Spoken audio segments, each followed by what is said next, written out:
Hey, real quick before the story starts, if you like lit reading, I've got something new you might enjoy. It's called New Tales Told, original short stories. Same voice, same vibe. Just search for New Tales Told right here in this podcast app. And just so you're not surprised, there may be some ads before the story. Sorry, we have to pay the bills.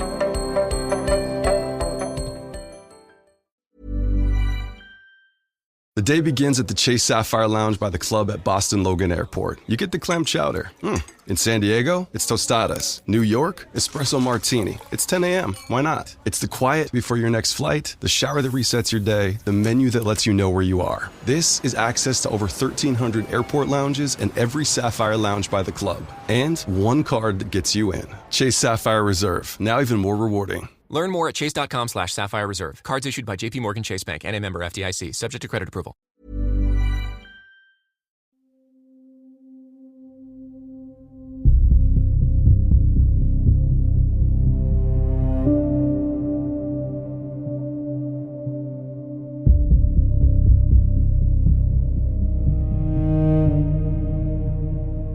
A weapons officer punches out of a burning Strike Eagle over Iran and finds himself alone on a mountainside, his pilot missing, his ankle broken. He climbs until he can't climb anymore, wedges himself into a crack in a rock, and waits. Below him, search parties began to gather. Above him, invisible, the machines begin to circle. And in a room 800 miles away, a colonel starts drawing the circles that will keep the space around him empty. This is The Crevice, based on a true story by me.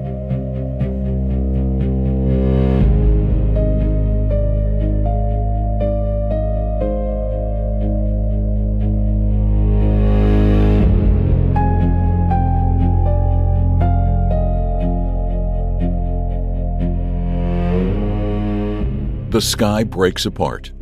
1 second, Hatch is reading instruments, calling out coordinates, doing the job he has done 10,000 times. The next second, the world is a fist. The aircraft shudders in a way he has never felt before, not in 23 years of flying. A deep structural wrongness that travels through the airframe and into his spine. Then the canopy is gone, and the wind takes everything. The ejection seat fires. His body compresses. 3,000 pounds of force slam him upward and he is out, tumbling, the Strike Eagle falling away beneath him in a lazy, burning spiral that looks almost peaceful from this distance. He cannot see Rawlings. The pilot seat should have fired a fraction of a second before his own, but he cannot see it. Cannot see anything except the rotating sky and the rotating earth and the broad brown shoulders of mountains rising toward him. The chute opens with a sound like a gunshot, and he is jerked upright, swinging, suddenly quiet. The wind hisses through the risers. Below him, the mountains are enormous and empty. No roads, no structures, just ridge after ridge of brown rock descending into shadowed valleys. He thinks, southwestern Iran. He thinks, hostile territory. He thinks, where is Rawlings? The ground comes up fast. He hits a slope of loose shale at an angle, and his left ankle folds underneath him with a white flash of pain that buckles his vision. He rolls, tangled in shroud lines, and comes to rest against a boulder. For a long moment he lies still, breathing, staring up at the empty sky where his aircraft used to be. A thin column of black smoke rises from somewhere to the east. That is $64 million of American engineering becoming a debris field on a foreign mountainside. He sits up, checks himself. The ankle is bad, swelling already inside the boot, and there is blood on his left forearm where something tore through his flight suit during the ejection. His survival vest is intact. His radio is intact. His sidearm is where it should be. He keys the radio. Warhorse 2-1, this is Warhorse 2-2. How copy? Static. Rawlings, this is Hatch. Come back? Nothing. The wind moves across the rocks and makes a sound like breathing. He needs to move. SEER training drilled into him across 2 decades takes over before conscious thought can organize itself. Get off the X, find cover, establish contact, wait for rescue. The sequence is automatic. The ankle is not. He pulls himself upright using the boulder and puts weight on it. The pain is a white line drawn from his heel to his knee. He can walk on it. He cannot run. He gathers the chute, stuffs it into a gap between the rocks, kicks shale over it. It is not invisible. It is better than a white flag on a mountainside. He looks around, orienting himself. The terrain is steep, broken, almost lunar. To the north, the ridge climbs toward a high crest. To the south, the slope falls away into a valley where he can see very faintly a thread of road. The road means people. People mean capture. He starts climbing. It takes him 40 minutes to reach a narrow crevice near the ridgeline, a crack in the rock face just wide enough for a man to wedge himself inside. He backs into it, pulling brush across the opening, and sits in the dim, cool space with his knees drawn up and his pistol in his lap. His ankle throbs in time with his pulse. From inside the crevice, he can see a narrow slice of the valley below, the road, the distant haze of lowlands stretching toward the Gulf. He keys the radio again. Any station. This is Warhorse 22 on guard. I am on the ground, coordinates to follow. He reads his GPS, latitude, longitude. He repeats it twice. Then he waits. The sun moves across the slot of sky visible from the crevice. A bird of prey circles high above the ridge, riding a thermal. Somewhere far away he hears what might be a helicopter, but the sound fades and does not return.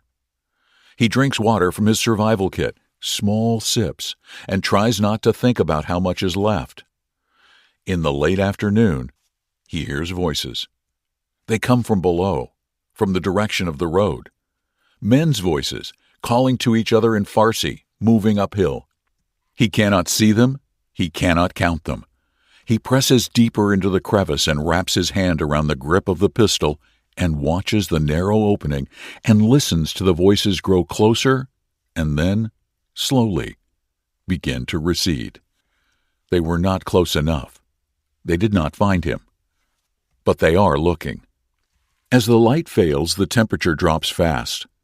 The mountains at this altitude hold the cold the way the lowlands hold the heat, and by full dark he is shivering inside his flight suit. He cannot make a fire. He cannot move.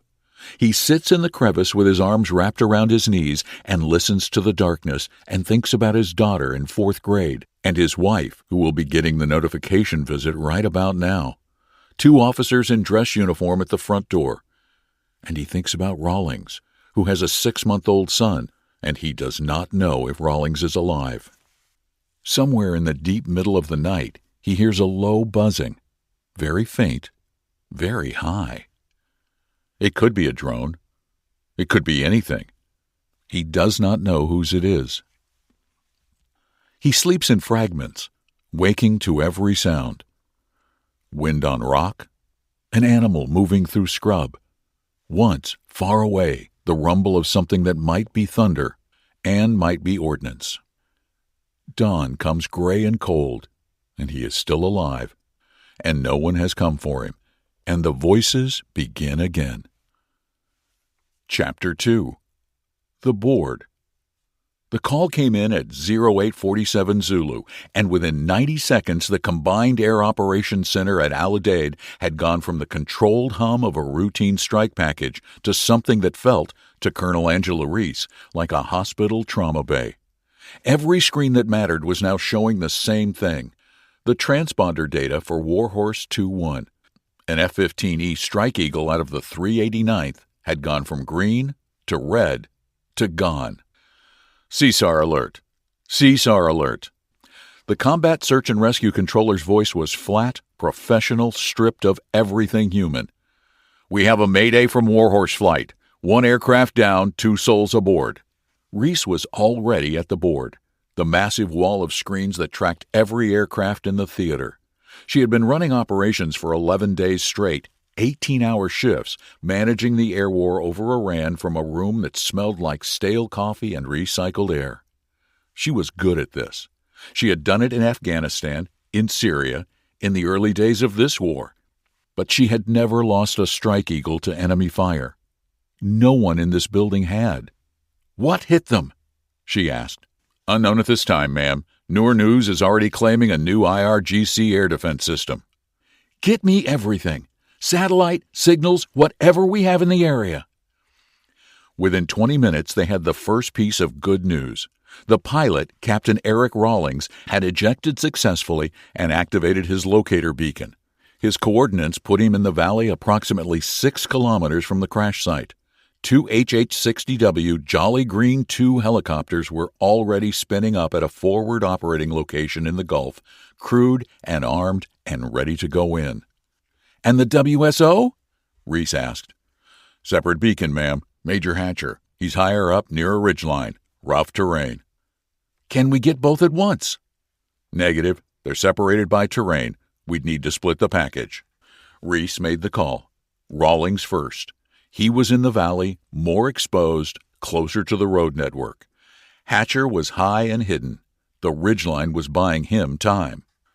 The Jolly Greens went in fast and loud, with a pair of A-10 Warthogs flying close air support. The pickup was hot. Iranian small arms fire began before the first helicopter touched down, rounds sparking off the airframe as the PJs pulled Rawlings aboard. The second helicopter took hits in the tail section, injuring 2 crew members, but held together long enough to clear the area. Both aircraft made it back in the forward operating location with Rawlings alive and mostly uninjured. Then everything got harder. "Ma'am, we've got a problem. The A-10, callsign Bore 6, took ground fire during the extraction. Pilot is reporting hydraulic failure." Reese watched the blue icon on the board begin to drift south away from Iranian airspace toward the Gulf. The pilot, a captain whose name she would learn later, was nursing a crippled aircraft across 200 miles of hostile territory on manual reversion, flying the Warthog the way it was designed to be flown when everything else failed, with muscle and cable and stubbornness. He made it to Kuwaiti airspace. Then the aircraft gave up. He ejected over the water and was picked up by a Navy helicopter within the hour. 2 aircraft lost in a single morning, an F-15E and A-10, and now 2 damaged helicopters that would need days of repair before they flew again. And Major David Hatcher was still on that mountain. Reese pulled up his beacon data. The signal was steady, pulsing from a high point on the ridgeline in the Zagros Range, an area of deep canyons and broken limestone that looked, on the terrain map, like the surface of another planet. No roads within 3 kilometers, no structures within 5. It was, from a rescue standpoint, both the best and the worst place an aviator could be. Best because no one could drive to him. Worst because no one could land near him either. "Get me the MQ-9 feed," she said. They tasked a Reaper drone to orbit above Hatcher's position. The infrared camera found him almost immediately, a bright human signature wedged into a crack in the rock face near the top of the ridge. He was alive. He was not moving much. The thermal bloom on his left leg suggested swelling, possibly a fracture. Then the drone showed something else. Below the ridge, on the road in the valley, vehicles were gathering. Pickup trucks, motorcycles, men on foot fanning out across the lower slopes. The search parties had already begun. At 14:30 Zulu, Iranian state television broadcast an appeal. Reese did not speak Farsi, but the translation came through within minutes. "Citizens of Kogilule Province, an enemy pilot has landed in your mountains. Report any sightings to authorities. A reward has been offered." By evening, the reward had a number: $60,000, put up by a consortium of local merchants and blessed by the provincial governor. For a region where the average annual income was a tiny fraction of that sum, it might as well have been $1 million. Reese looked at the drone feed. The men on the slopes were still climbing. They were not military, most of them. They were farmers, shopkeepers, young men with smartphones and ambition. But the IRGC was organizing them. Directing the search grids, and behind the civilians came soldiers with rifles and training and a very clear understanding of what an American prisoner of war would be worth. She picked up the phone and called Langley. Chapter 3. The Second Day. The sun finds him again, and with it comes the sound of helicopters. Not American. The rhythm is wrong, the pitch too high, and they are moving in patterns that suggest search rather than extraction. Hatch presses himself flat against the back of the crevice and watches the sky through the narrow opening. He sees nothing. The sound passes to the south, circles, returns, passes again. His ankle has stiffened overnight into something that no longer feels like a part of his body. It is a thing attached to him, hot and swollen, and when he shifts position, the pain arrives fresh each time, as though it had been saving itself. He eats a protein bar from his survival kit. He has 2 left. He has water for perhaps another day. The radio crackles. Warhorse 2-2, this is Overlord. Authentication Bravo Charlie 7, how copy? His hands are shaking as he keys the mic. Overlord, Warhouse 2-2, copy Lima Charlie, authentication confirmed. I am in a fixed position, crevice near ridgeline. Left ankle, possible fracture. I can move, but not fast. What's the status of 2-1? 2-1 is recovered, safe and sound. He closes his eyes. Rawlings is alive. Rawlings is out. For a moment, the relief is large enough to fill the crevice, large enough to push everything else away. 2-2, we have eyes on you. We have you covered. Extraction is being planned. Stay in your current position. Conserve resources. We will come for you. Acknowledge. Acknowledged. I'm not going anywhere. He means it as grim humor. It comes out sounding like what it is. The morning passes. From his position, he can see the valley floor, and throughout the morning he watches the search parties grow. They are not subtle. He can see them moving in loose lines across the lower slopes. 50, 60 men, maybe more. Some carry sticks. Some carry rifles. They remind him, in a way he does not want to examine too closely, of hunting parties. In the early afternoon, he hears an explosion. It comes from the west. A deep concussive thud that rolls across the mountains like slow thunder. Then another. Then a third. The echoes take a long time to die. He does not know what it means. He does not know if it is coming closer. What he does not know, because he cannot know, is that the explosions are American. MQ-9 Reapers circling at 15,000 feet above him, patient as vultures, have identified a group of armed men ascending the north face of the ridge. They are 3 kilometers from his position. The Reaper's camera operator, sitting in an air-conditioned trailer at Creech Air Force Base in Nevada, 8,000 miles away, has watched them climb for 40 minutes, has counted their weapons, has seen them check a GPS device, and adjust their bearing toward the crevice. The operator's hand is steady on the controller. The Hellfire missile is steady on the rail. The distance closes to 2.8 kilometers. The operator says, "Cleared hot," and the sky reaches down. Hatch hears the sound and feels the shudder through the rock and understands only that something violent has happened nearby, and he does not know whose violence it was. He grips the pistol tighter and watches the opening of the crevice and waits for someone to appear in it, and no one does. The afternoon stretches. The sun moves across the slot of sky above him. He sleeps and wakes and sleeps and wakes, and each time the shadows have shifted, and each time the voices from below have neither grown nor faded, just rearranged themselves across the mountain. He thinks about the strangest things: the smell of his garage, the sound of his daughter's voice on the phone when she is tired and the words run together, a restaurant in Destin where they ate stone crab on his wife's birthday and the sunset through the window turned the water the color of copper. These are not important thoughts. They are the most important thoughts. They are the thoughts that keep the crevice from becoming a grave. As the second night begins, the radio speaks again. 2-2, Overlord. Be advised, we are coming for you tonight. Package is inbound. ETA approximately 0300 local. Stay hidden. Stay quiet.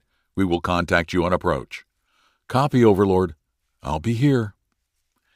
He leans his head back against the rock and looks up at the first stars appearing in the narrow band of sky above the crevice. He has 22 years in the Air Force. He has a wife and a daughter and a house in North Carolina with a mortgage and a lawn that needs mowing. He has spent his career delivering ordnance onto coordinates, turning numbers into destination from a comfortable seat at 400 knots. He has never been the one on the ground. He has never been the coordinate. Tonight, someone is coming for him, and he does not know what that will look like. And the mountain is full of people who are also coming for him, and the only thing separating the two is time and darkness and the invisible machine circling above him that he cannot see and cannot hear and has to believe are there. He closes his eyes and does not sleep. Chapter 4. The Deception. The CIA's man arrived at El Udeid at 2200 Zulu and introduced himself as Brennan, which is certainly not his name. He was compact, 50-ish, with the kind of tan that came from years in theater rather than leisure, and he carried a laptop bag that he never let go of. "We've seeded it," he told Reese. 4 hours ago, we pushed a story through 3 separate channels inside Iran, social media accounts with established credibility, a compromised news stringer, and a contact in the provincial government. The story is that your man has already been recovered, that a U.S. Special Operations team extracted him by ground vehicle and is moving him west toward the Iraqi border. And they're buying it? The IRGC is repositioning assets toward the border crossings as we speak. They've pulled 2 companies of infantry out of the search area. The provincial governor has gone on local radio claiming the Americans have fled. He's saving face. It helps us. Reese studied the satellite feed. The search parties on the mountain had thinned. Not gone, but thinned. The civilians were drifting back to the roads, discouraged or convinced. The IRGC presence had shifted west toward a border that the fictitious rescue team was supposedly approaching. "How long will it hold?" she asked. "Hours, maybe until dawn. Eventually, someone in Tehran will compare notes and figure out it's a ghost. By then, your people need to be in and out." The plan was not simple. Simple was not available. 2 MC-130J Commando 2s, Special Operations transports, would fly a low-level route through Iranian airspace using terrain masking and electronic warfare to avoid what remained of the Iranian air defense network.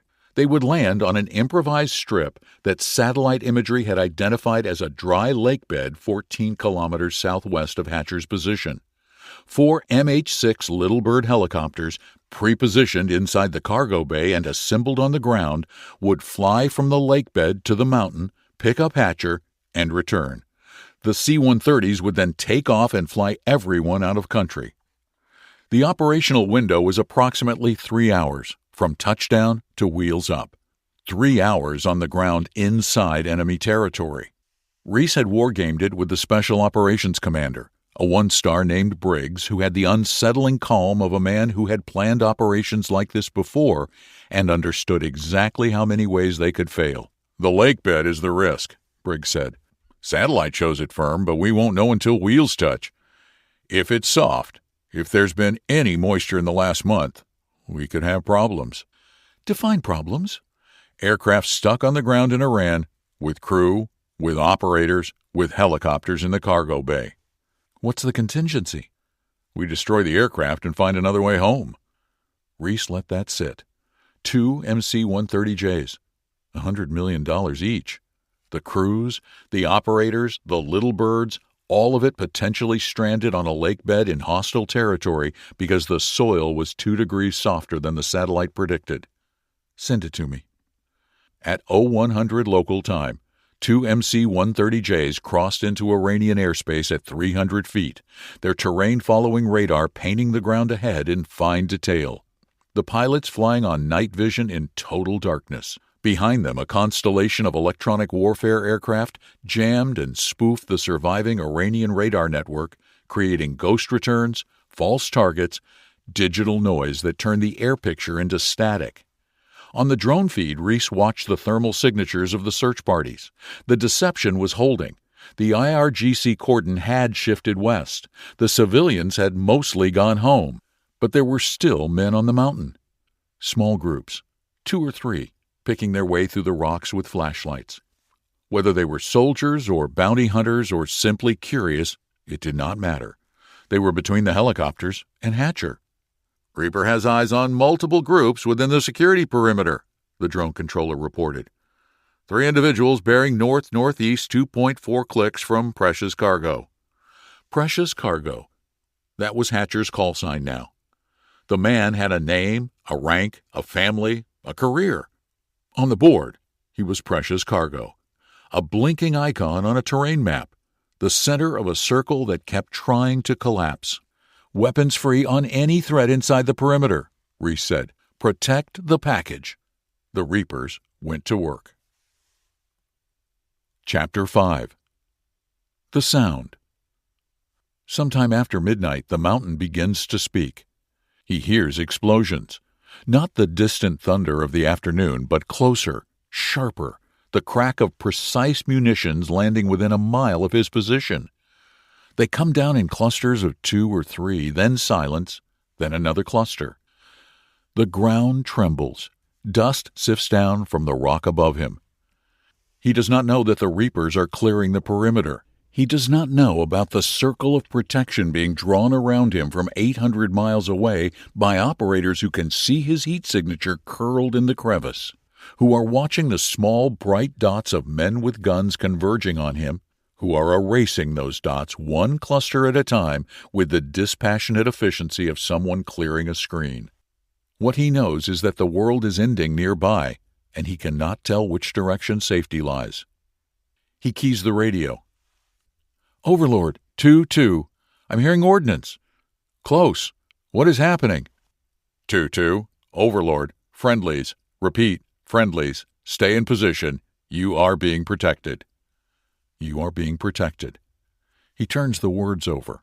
He is lying in a crack in a mountain in Iran with a broken ankle and a pistol and a radio, and someone in a room somewhere has decided to spend whatever it costs to keep the space around him empty.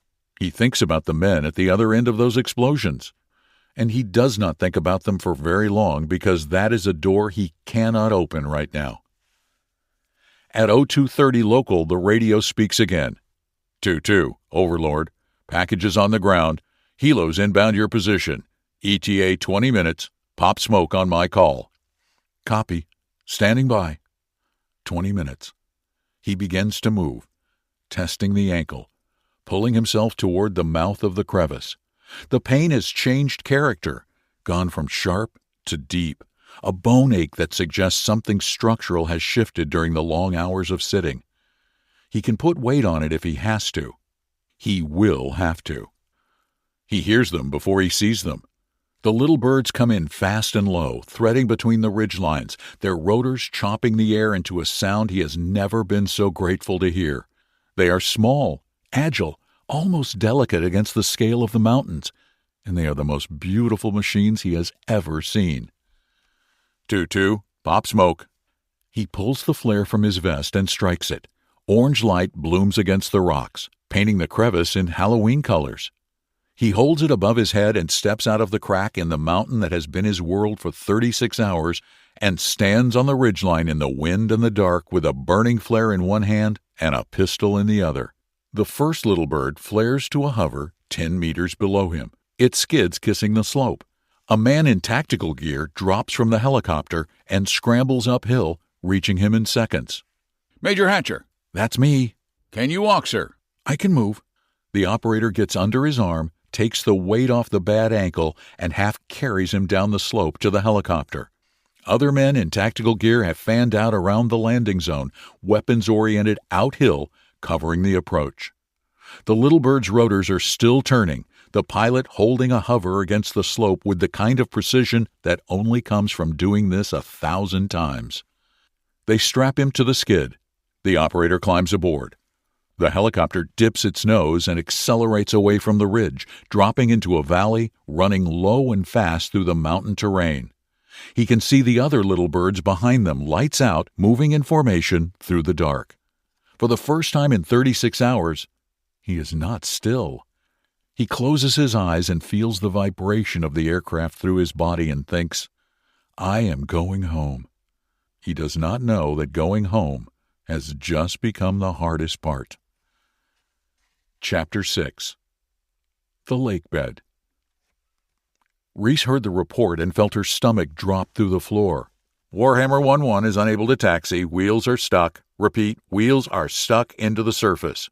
Warhammer 1-2 is reporting the same. Both aircraft are immobile. The lake bed. The goddamn lake bed. Satellite had shown it firm. The weather data had shown no precipitation in the region for 3 weeks. The soil analysis, such as it was from imagery, had suggested packed clay over hardpan. And all of that had been wrong. Or close enough to wrong that it did not matter because both MC-130Js, both $100 million aircraft, were now sitting on the ground in Iran with their wheels buried in loose soil that had looked solid from space and turned to powder under 65 tons of airplane. On the board, 2 blue icons sat motionless on the lake bed.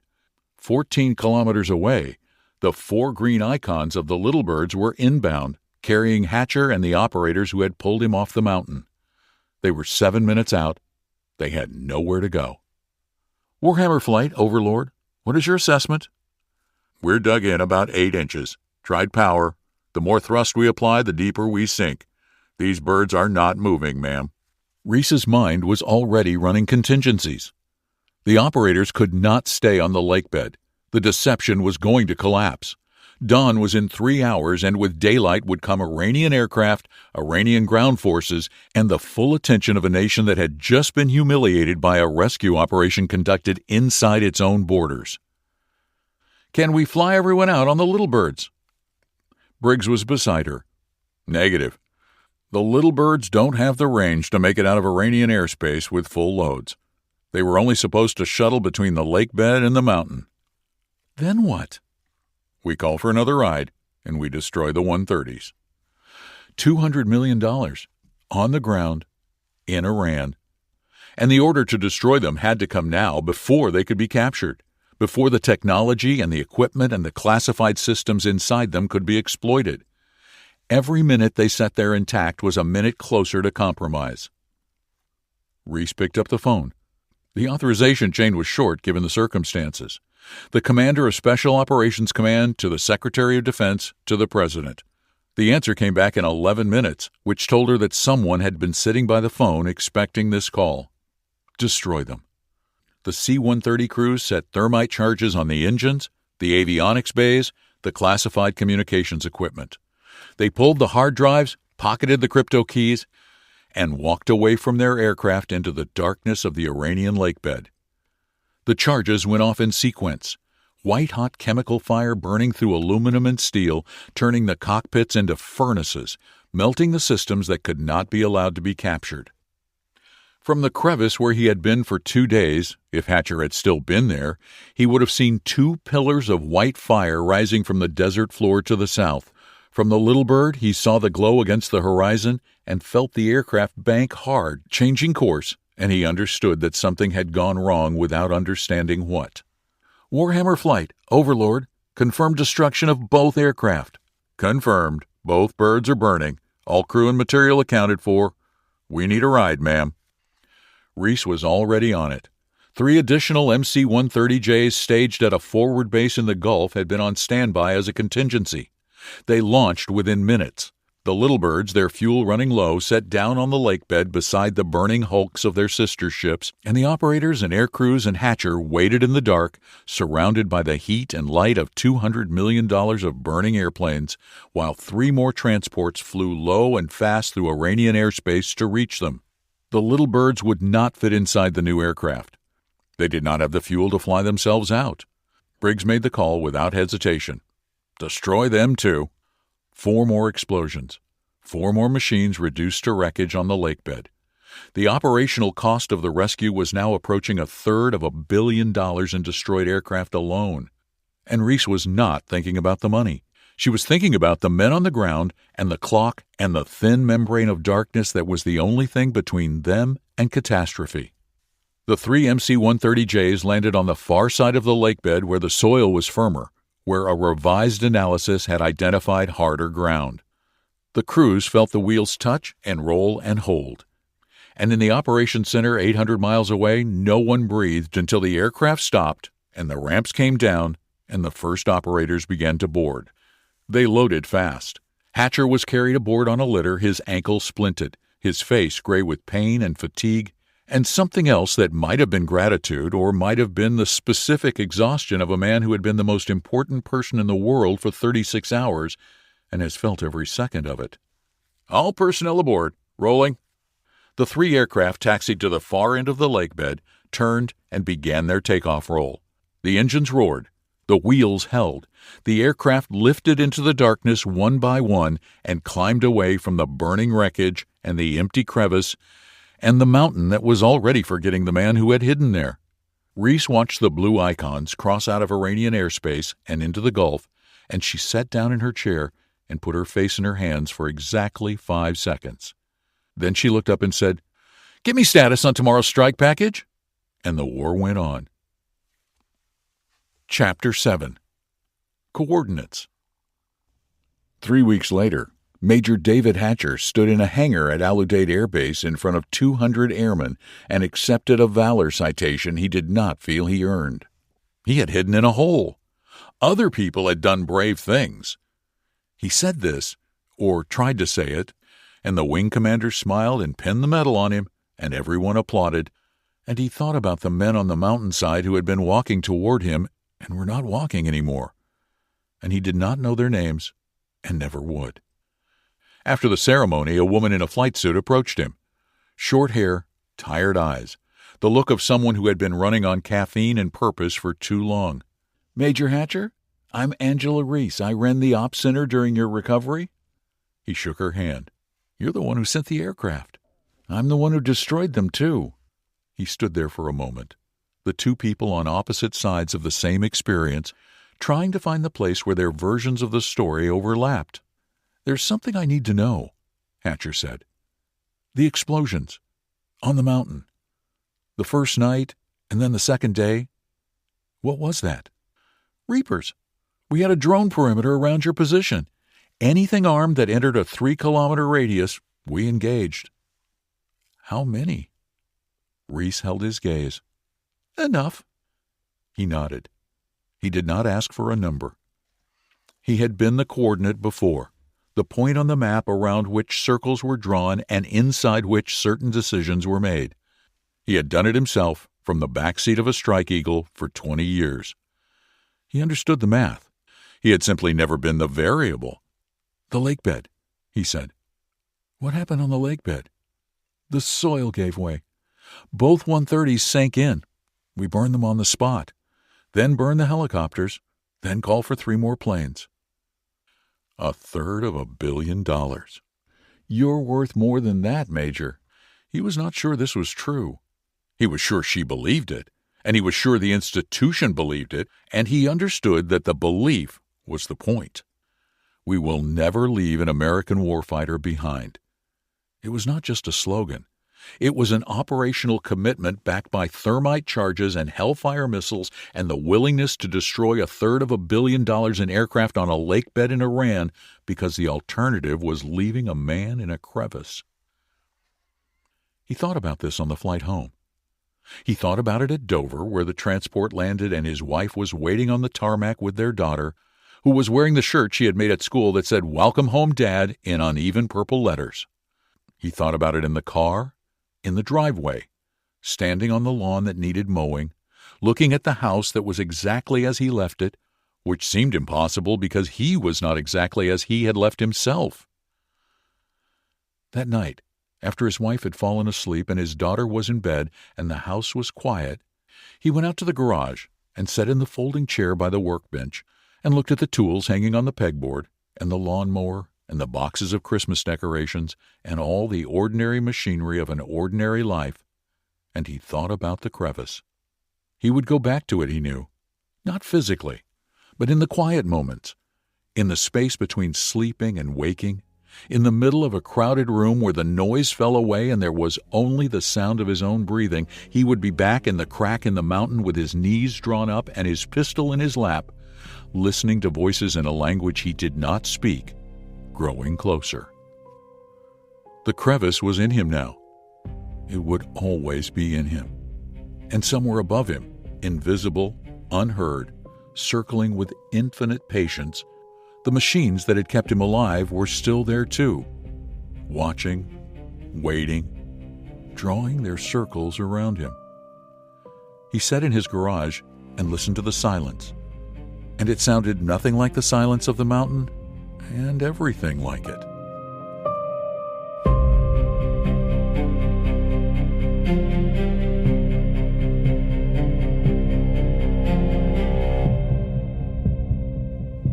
I put this story together in relatively short order, almost immediately after the actual rescue of the weapons officer who ejected from the F-15 over Iran. I have never been a soldier. I have never been to Iran or Iraq or any of the places where Americans have been sent to do difficult things in the last 25 years.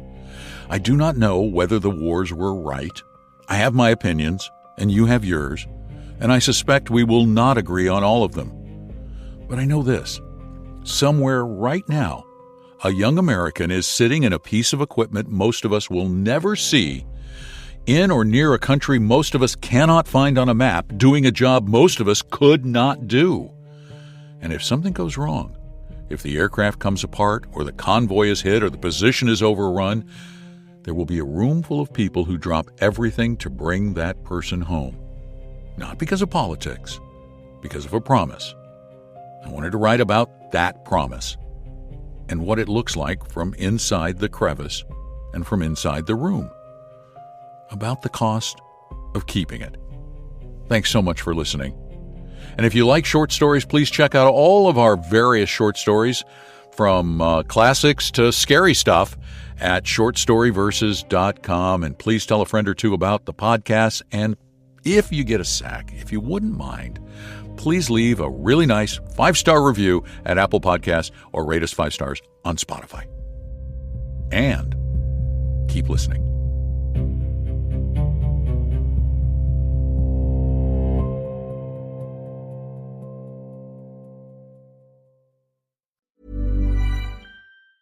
This is the exclusive table with The View. This is your name on the list. This is 3 times points on dining with Chase Sapphire Reserve and a $300 dining credit. Chase Sapphire Reserve, now even more rewarding. Learn more at chase.com/Sapphire Reserve. Cards issued by JP Morgan Chase Bank and a member FDIC, subject to credit approval.